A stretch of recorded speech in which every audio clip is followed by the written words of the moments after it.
नमस्कार। आज हम एक बहुत ही अहम बल्कि कहना चाहिए एक गंभीर मुद्दे पर बात कर रहे हैं, प्लास्टिक प्रदूषण। जी। ये हमारे ग्रह के लिए एक बड़ा संकट बनता जा रहा है। हमारे पास एक लेख है, प्लास्टिक प्रदूषण का अभिशाप, और आज हम इसी के जरिए इस समस्या को थोड़ा और समझने की कोशिश करेंगे। बिल्कुल।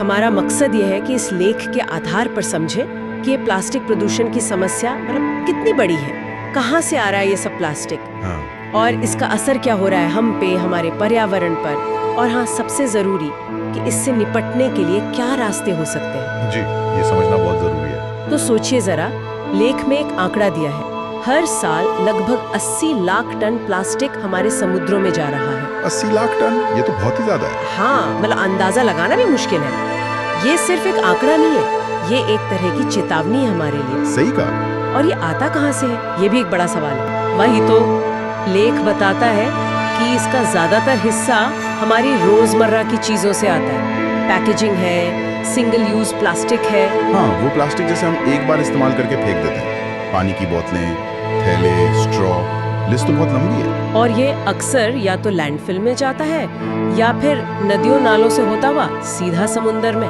बिल्कुल। और सबसे चिंता की बात जो लेख में भी कही गई है वो ये है कि प्लास्टिक असल में कभी गायब नहीं होता। अच्छा। मतलब ये कि वो सड़ता या गलता नहीं है जैसे दूसरी चीजें। वो बस सूरज की रोशनी से, पानी से, हवा से छोटे टुकड़ों में टूटता जाता है। छोटे टुकड़ों में? जी, जिन्हें माइक्रोप्लास्टिक कहते हैं। ये 5 मिलीमीटर से भी छोटे कण होते हैं। ओह, माइक्रोप्लास्टिक, ये शब्द आजकल सुनने में भी बहुत आता है, लेकिन इसका असर क्या होता है? ये तो बहुत छोटे कण हैं। हाँ, दिखने में छोटे हैं पर इनका असर बहुत गहरा है। देखिए, समुद्री जीव, खासकर छोटे वाले, इन्हें खाना समझकर खा लेते हैं। अरे! और फिर जब बड़ी मछलियां या दूसरे समुद्री जीव इन छोटों को खाते हैं तो ये प्लास्टिक उनके शरीर में पहुंच जाता है। तो ये पूरी फूड चेन में फैल रहा है। एग्जैक्टली, बिल्कुल। ये हमारी पूरी खाद्य श्रृंखला में घुस रहा है और अंत में ये घूम फिर कर हम तक भी पहुंच सकता है। बाप रे, मतलब जो प्लास्टिक हम फेंक रहे हैं वो हमारी थाली में वापस आ सकता है। इसकी संभावना बढ़ती जा रही है। ये सिर्फ समुद्री जीवों के लिए नहीं, हमारी अपनी सेहत के लिए भी एक बड़ा सवाल खड़ा कर रहा है। ये तो वाकई बहुत सोचने वाली बात है। तो फिर इस दुष्चक्र को, इस साइकिल को तोड़ने का कोई तरीका है? लेख क्या कहता है इस बारे में? हाँ, लेख साफ कहता है कि कोई एक जादुई छड़ी नहीं है। ये एक मल्टी लेयर्ड प्रॉब्लम है, तो समाधान भी मल्टी लेयर्ड ही होगा।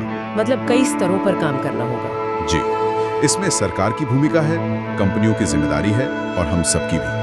सरकारें नीतियां बना सकती हैं, जैसे सिंगल यूज प्लास्टिक पर बैन लगाना। हाँ, कई जगह हुआ भी है। जी, और बेहतर रिसाइकलिंग की व्यवस्था करना। कंपनी अपनी पैकेजिंग सुधार सकती हैं, प्लास्टिक के विकल्प ढूंढ सकती हैं। और हम लोग, मतलब एक आम इंसान क्या कर सकता है? अक्सर यही लगता है ना कि मेरे अकेले के करने से क्या होगा। यहीं पर लेख एक बहुत अहम बात पर जोर देता है। हर छोटा कदम मायने रखता है। जब बहुत सारे लोग छोटे छोटे बदलाव करते हैं तो उसका असर बड़ा होता है।